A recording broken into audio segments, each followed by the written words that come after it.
जोंनि दाबिखौ लानायानो जाहैबाय जोंनो नांगौ 7 पे जोंनो नांगौ स्टेटआ जेरै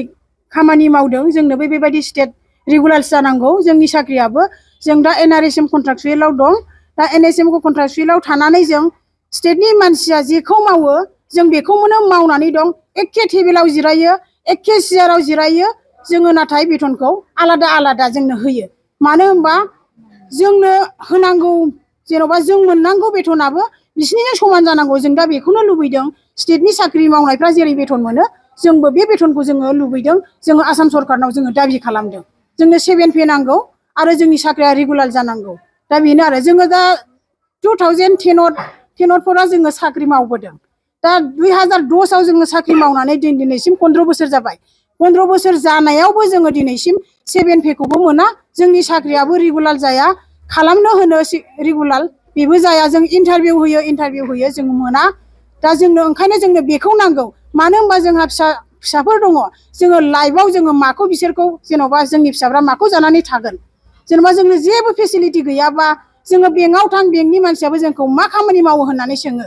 जोंखौ सोङोबा जों होननांगौ जानानै फैयो मा सार्भिस मावो होननायाव जों एनआरएसएम आव मावो बेबायदि एनएम बेबायदि होननाय लोगो लोगो बिसोरो जोंनो जेबो लननि फेसिलिटिबो जोङो मोना जेबो हाउसिं लन माबा मोनसे पार्सनेल लन जोंनो बेखौ जोंनो दा बेंकआबो होला जोंबा बबेखौ मावनानै जों जानो जों बबेखौ मावनानै जोंनि फिसाफोरखौ जोङो फोथांनो ओंखायनो जों दा आसाम सरकारनाव आरो जोंनि बिटिसिनि जोंनि प्रमद बर' सार बिसोरबो बिथांमोना जोंखौ नायनानै जेन' जोंखौ रेगुलार खालामो आरो जोंनि मोननांगौखौ जेन' नायनानै जोंनो 7 पे मोननांगौ बेखौबो जोंनो होयो आरो जोंनि साख्रिया रेगुलार जानांगौ बेखौ जोङो दाबि खालामो जोङो दिनै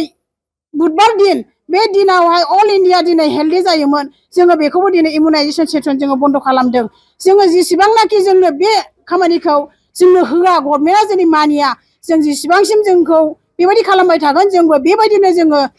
बेबायदि स्ट्राइकखौ जों लाबाय थागोन जोंहा बेखौ जोङो दा जुक्ति जानानै दं जोङो गोजौसिम गासिबो लेखा पत्र जोङो सारमोननिसिम गथायजोब्बाय दिनै बिसिनिफ्राय जोङो जेबो रिप्लाइखौनो जोङो मोनाखै जोङो दा बे रिप्लाइखौ नेगोन जोंनो रिप्लाइ होआगौमानि जोङो बे स्ट्राइकखौ जोङो लाबाय थागोन जोंनि बुंनांगौआ बेनो जोङो खामानिखौ दोनथ'दों दिनै बुधबार दिनमोन अल इन्डिया दिनै अल आसाम बे हेल्थ इमिउनाइजेसन जोंथ' एनएमफ्राथ' इमिउनाइजेसन गथ'फोरनि भेक्सिन होयो जोङो दा बे भेक्सिनखौ जोङो दोनथ'दों नाथाय इमारजेन्सिनि थाखाय जोङो बन्द' खालामाखै डिलिभारि आरो एक्सटेन्ड केस बेफोरनि थाखाय दोननाय जादों खुलायै खिन्थु जोङो इमिउनाइजेसनखौ जोङो होनाय जायाखै